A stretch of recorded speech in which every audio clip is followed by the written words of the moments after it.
Chilli powder ಸಖತ್ ಖಾರ ಬಣ್ಣ ಮತ್ತು ರುಚಿ ಆಚಿ ಚಿಲ್ಲಿ ಪೌಡರ್. ರಿಸಲ್ಟ್ ಕೂಡ ಬಂತು. ಈಗ ನಿತೀಶ್ ಕುಮಾರ್ ಅವರೇ ಸಿಎಂ ಅನ್ನೋದು ಕೂಡ ಗೊತ್ತಾಗಿದೆ. ಅಧಿಕೃತವಾಗಿ ಒಂದು ಪ್ರಮಾಣ ವಚನ ಸ್ವೀಕಾರ ಮಾಡಬೇಕಲ್ಲ, ನಾಳೆ ಆ ಪ್ರಮಾಣ ವಚನ ಕಾರ್ಯಕ್ರಮ ಇದೆ. ಭರ್ಜರಿಯಾಗಿ ಸಿದ್ಧತೆ ಕೂಡ ನಡೀತಾ ಇದೆ. ಇವತ್ತು ಮೈತ್ರಿಕೂಟದ ನಾಯಕನಾಗಿ ನಿತೀಶ್ ಆಯ್ಕೆಯಾಗೋ ಸಾಧ್ಯತೆ ಇದು ಅಧಿಕೃತವಾಗಿ ಘೋಷಣೆ ಆಗಬೇಕು ಅಷ್ಟೇ.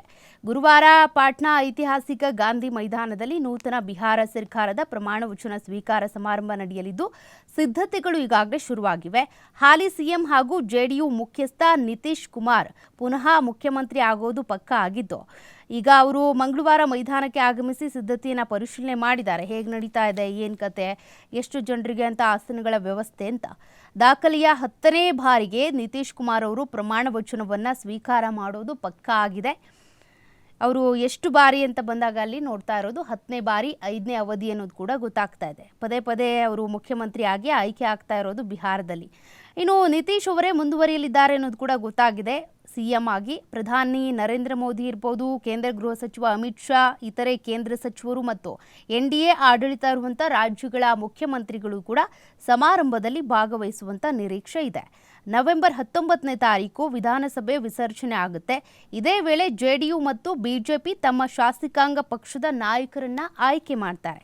ಇನ್ನು ಗೃಹ ಸಚಿವ ಖಾತೆಗೆ ಹಗ್ಗ ಜಗ್ಗಾಟ ಕೂಡ ಇಲ್ಲಿ ಮುಂದುವರೆದಿದೆ. ಹಾಲಿ ನಿತೀಶ್ ಅವರೇ ಗೃಹ ಸಚಿವರಾಗಿದ್ದು, ಇದಕ್ಕೆ ಈಗ ಬಿಜೆಪಿ ಬೇಡಿಕೆ ಇಟ್ಟಿದೆ ಎನ್ನಲಾಗ್ತಾ ಇದೆ. ಬಿಜೆಪಿಯವರನ್ನೇ ಆಯ್ಕೆ ಮಾಡಬೇಕು ಅಂತ. ಇದೇ ವೇಳೆ ಸ್ಪೀಕರ್ ಸ್ಥಾನಕ್ಕೂ ಕೂಡ ಜೆಡಿಯು ಬಿಜೆಪಿ ಲಾಬಿ ಮಾಡ್ತಾ ಇದ್ದಾವೆ ಅನ್ನೋದು ಗೊತ್ತಾಗ್ತಾ ಇದೆ. ಹೀಗಾಗಿ ಸಂಪುಟ ದರ್ಜೆಯ ಸ್ಥಾನಗಳ ಹಂಚಿಕೆಯನ್ನ ಅಂತಿಮಗೊಳಿಸೋದಕ್ಕೆ ಕಸರತ್ತು ಮುಂದುವರೆದಿದೆ. 243 ಸದಸ್ಯ ಬಲದ ಬಿಹಾರ ವಿಧಾನಸಭೆಯಲ್ಲಿ 202 ಸ್ಥಾನಗಳನ್ನು ಗೆದ್ದು NDA ಅಧಿಕಾರಕ್ಕೆ ಬಂದಿದೆ.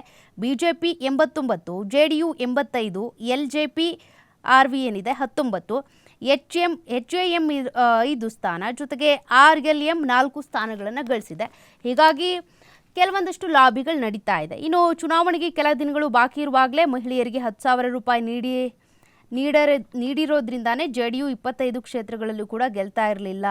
ಅಷ್ಟಾದರೂ ಕೊಟ್ಟಿದ್ದಕ್ಕೆ ಇಷ್ಟು ಗೆದ್ದಿದ್ದೀರಾ, ಏನು ಕೊಡದೇ ಇದ್ದರೆ ಏನು ಗೆಲ್ತಾ ಇರಲಿಲ್ಲ ಅನ್ನೋಂಥ ಟೀಕೆಗಳು ಕೂಡ ವ್ಯಕ್ತವಾಗ್ತಾ ಇದೆ.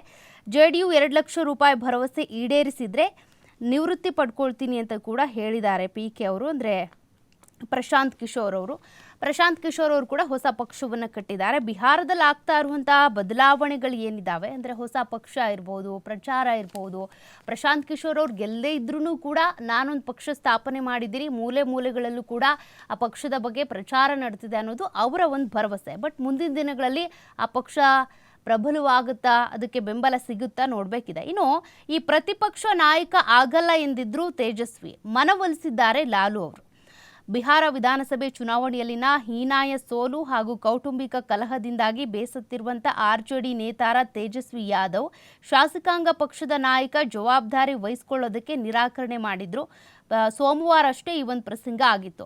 ಆಗ ತಂದೆ ಲಾಲು ಪ್ರಸಾದ್ ಯಾದವ್ ಅವರೇ ಕೊನೆಗೆ ತೇಜಸ್ವಿ ಯಾದವ್ ಅವರ